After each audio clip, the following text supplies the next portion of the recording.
This is our fifth meeting. We are going to have another two. You have already the dates with another, let's say, 15 workshops. And based on the knowledge and on the work that we did, and I would like to thank you all for participating in all those consecutive meetings, we can have an idea of the way we will make the process for next year. We will have a discussion at the end of that session, and in that way, if you have any questions, please let me know.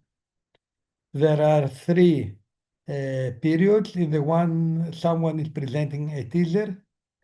This time, I will be the one to present it. Then there is a series of workshops that will be presented, and then there will be two places that are also going to be presented. Again, thank you very much for attending. The title of my workshop was Working in Hidden Stories, and it was about memory, nature, and restoration in Psarades of Prespa. As I already told you, our work took place in Psarades of Prespa, and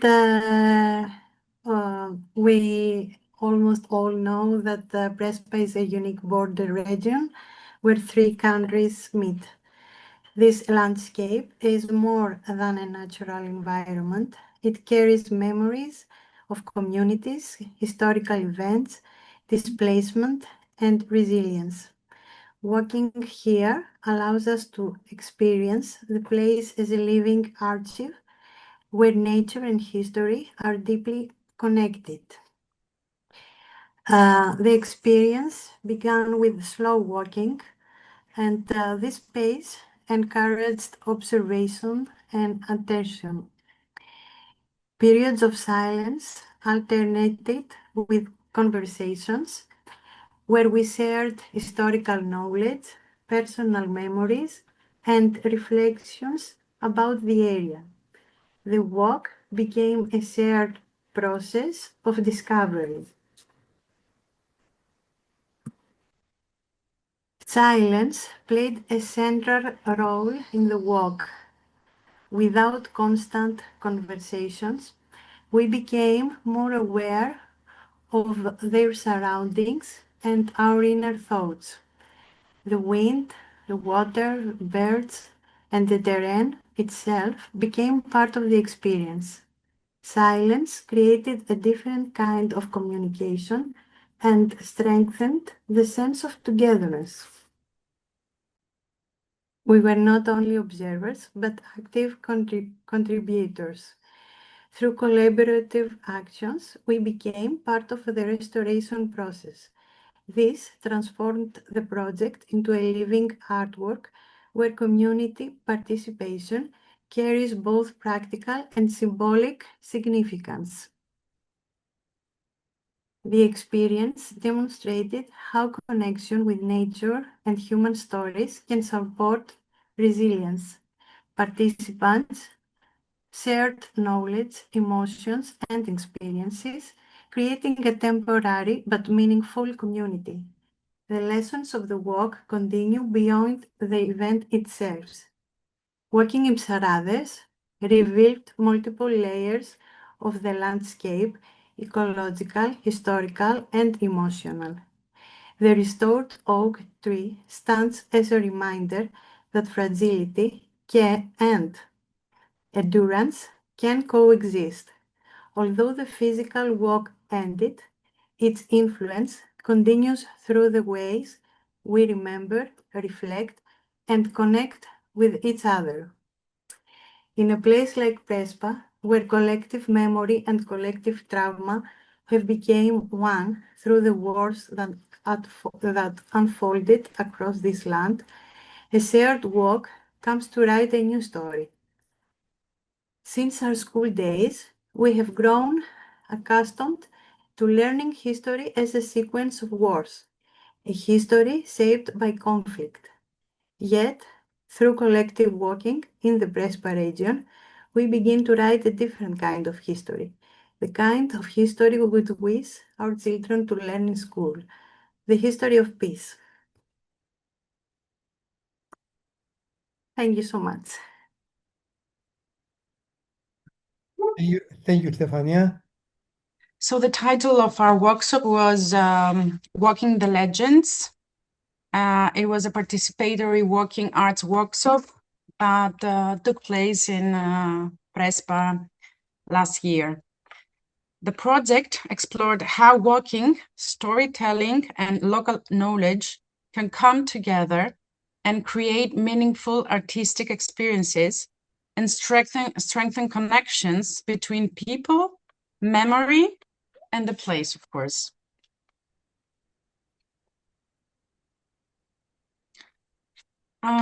This project was developed within this conference, and we try to approach walking not simply as moving through space, but as an artistic and research practice.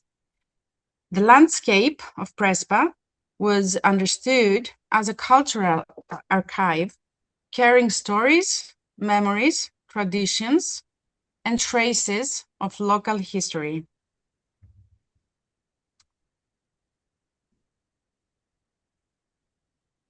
Well, the central idea was to combine walking with storytelling.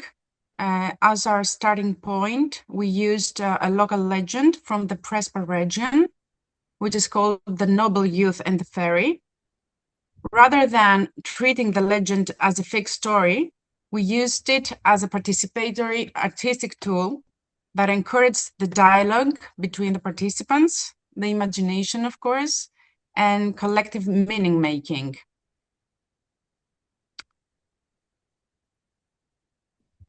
The workshop was organized as a walking route with 3 stops in the village of Sarades.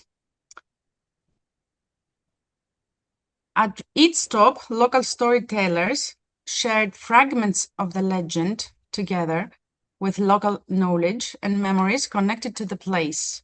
Participants gradually collected these narratives while moving through the landscape. Participants actively listened, asked questions, and discussed what they heard at each stop.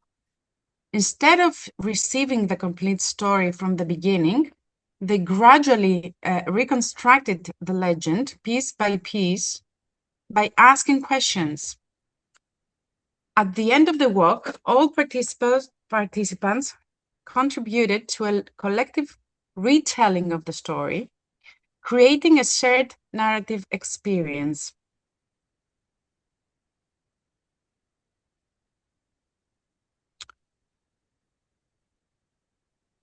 The workshop produced several important results. First, participants developed a stronger connection with the landscape through slow and attentive walking. Second, the storytelling process activated memory and imagination, allowing the landscape to be experienced as a narrative space. And finally, the activity created a shared experience through collective participation and interpretation. Reflecting on the process, we found that walking functioned as a way of thinking, remembering, and engaging with the place. The workshop also highlighted the importance of oral traditions as living cultural practices that continue to evolve through storytelling.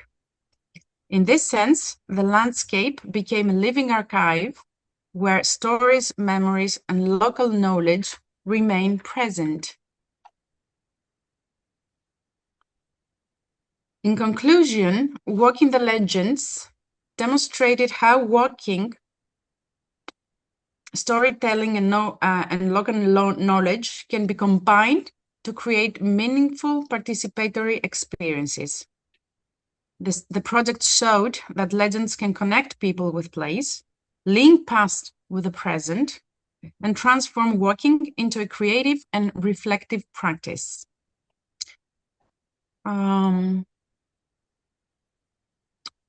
Yes, now I'm going to show you some pictures. They're not a lot.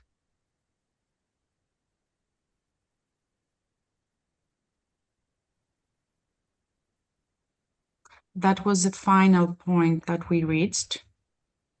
And we went up here and we shared a drink, a tea.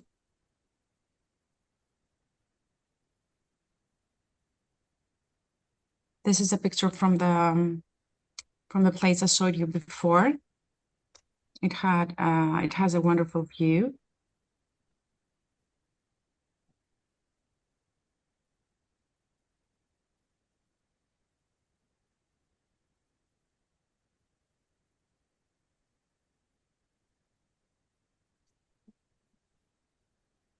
So this is it. Today we have two parts. The one part is the one that was not able to be presented last time, and which are the one of Stefania, of Iro, of Annie that we will see now. And then we will have another one for that project that were not postponed from last time, but they are for today.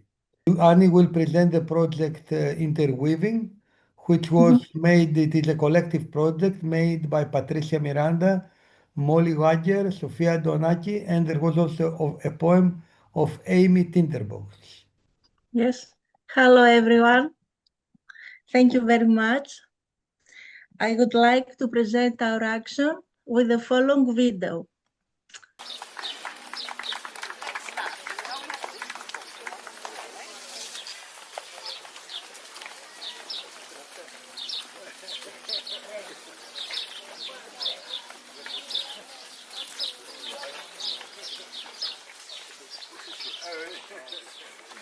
This group started through Annie creating a Facebook group and asking us if we wanted to do a project, and there were various texts exchanged about what we would do together.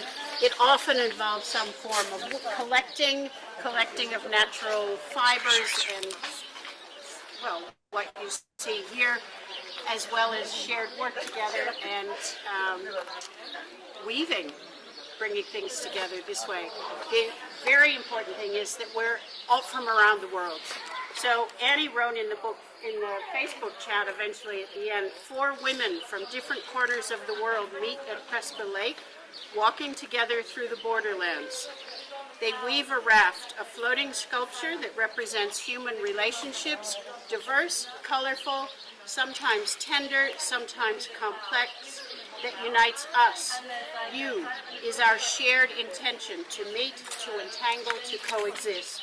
We'll release the raft into the lake so it may float toward the meeting point of Greece, North Macedonia, and Albania. A poetic gesture of gathering, a message of friendship, entanglement, and good neighborliness among peoples. I'd also like to thank Annie for including me in this project. It's been a real delight.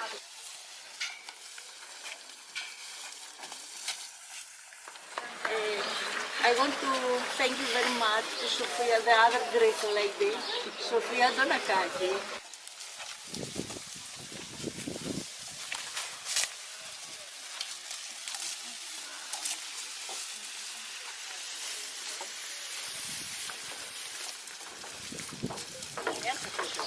So Amy has written a poem because she can't be here but wanted to share her voice with all of you.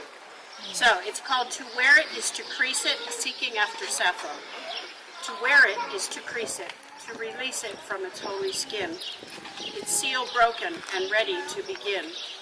Barefoot on earth, the foot that gathers murk amid its mirth. Our wobbly wanderings that fold our longings out and thread our findings in, muddying and honeying this golden earth. Blessings sung and sorrows rung at Greece's watery borders, and yellow flowers, headdresses spun in thoughts of dancing daughters. To dance is to drip, to weave ephemeral monuments to the moment. Footsteps of river water and garlands of weeds and sun, fiber and flora, float them, muses old and young, with nectar on our tongues. Thank you.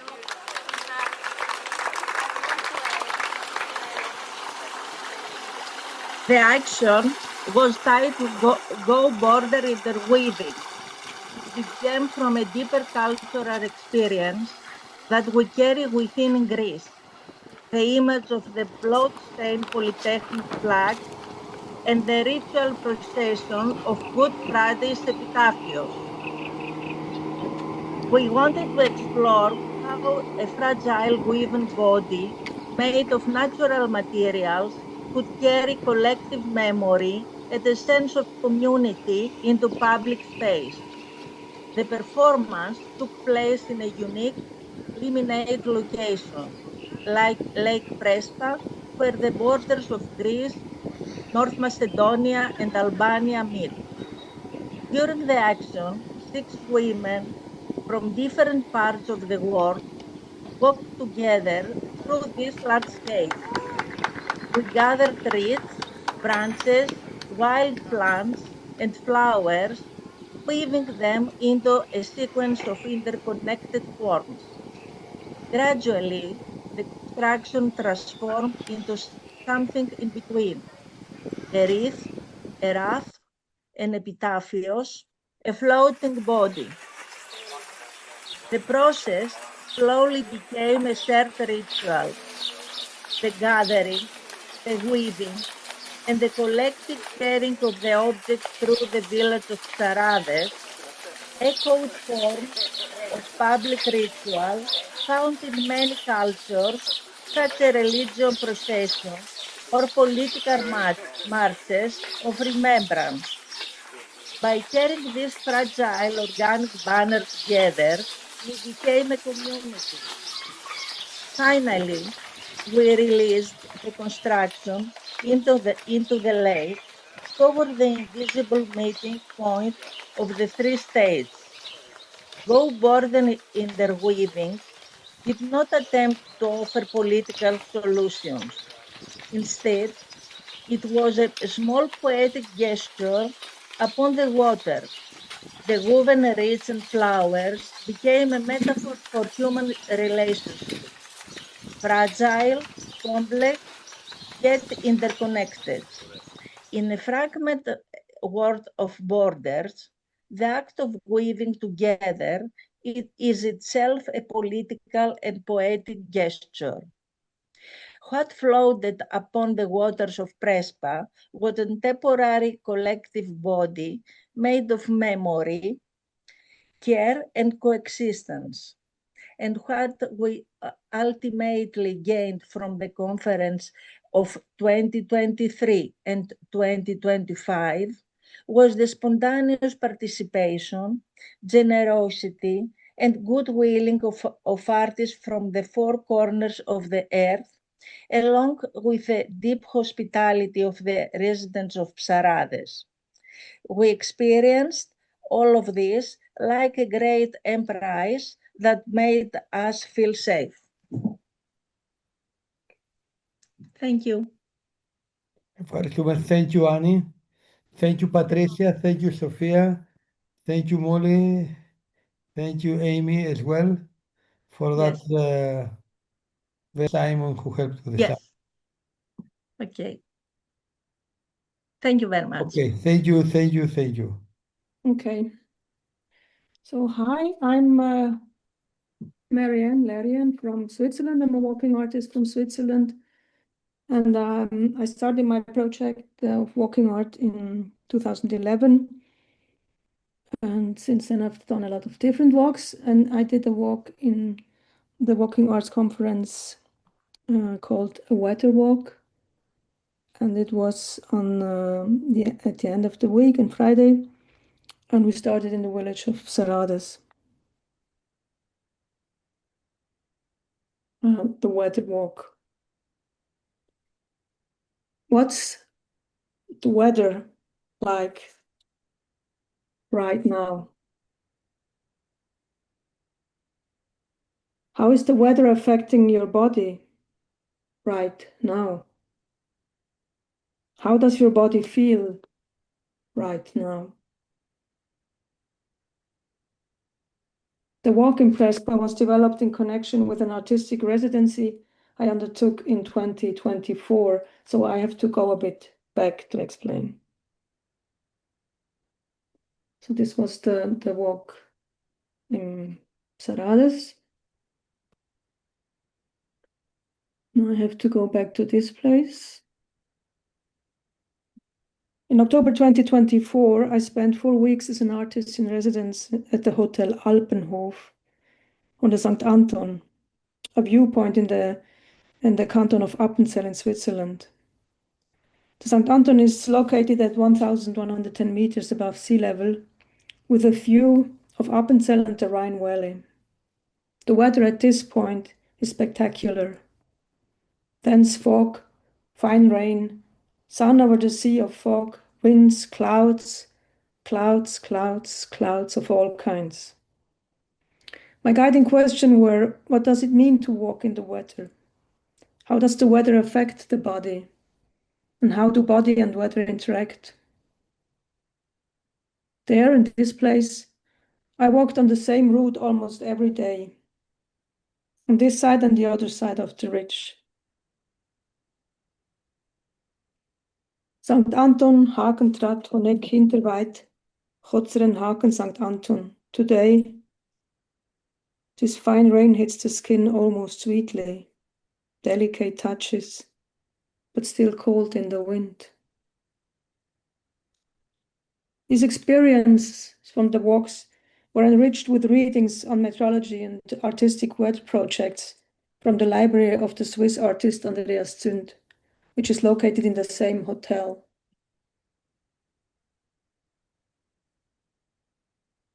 On the last day at St. Anton, as part of the open studios of the artist in residence, I invited to take a walk together.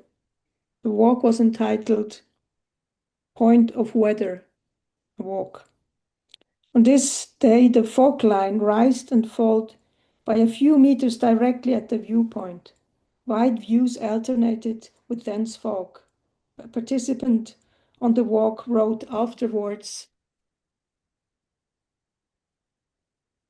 "As soon as the fog rose slightly, the smells became stronger. A cooler breeze, like when you open a fridge, reached me. Suddenly, there was a smell of vanilla ice cream." Based on my experience in St. Anton, I put together a script for a weather walk. Experiences, observations, things read and things seen all came together. In December 2024, I hosted a walk in Zurich. I read the script as we went along, whilst the participant listened through headphones. Oh, this was the point of weather walk where we were at the line of fog. Yeah. And we go to the next. This is in Zurich. So in Zurich, I read the script and the people followed with headphones. The experience of the current weather in Zurich was overlaid with the weather experience in St. Anton.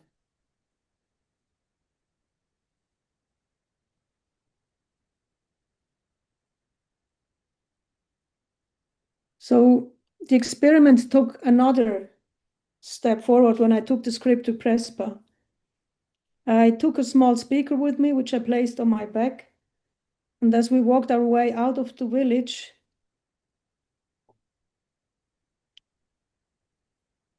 I read the script, and what I read began to blend with the landscape and the weather there. So we walked for about an hour while I was reading the script.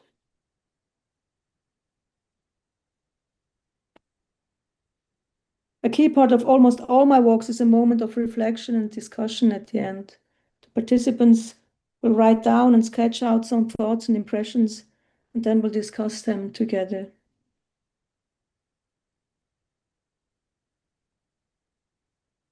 So with a huge group for the discussion. And here is one example of notes from a participant.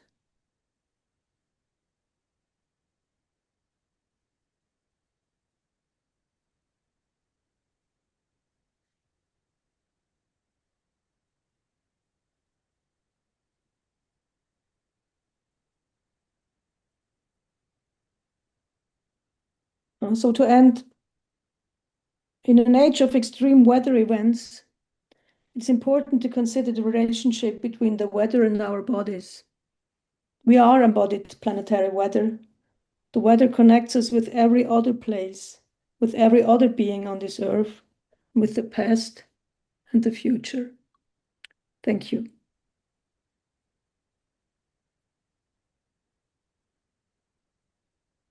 So this workshop grew out of my experience in 2023. I was in Prespa for the first time then to present. And before I arrived, I saw a map similar to this one, a map of the area. And it was interesting shapes, but I had a very limited idea of the area itself, right? It was hard to decipher anything or derive any like real meaning of the place.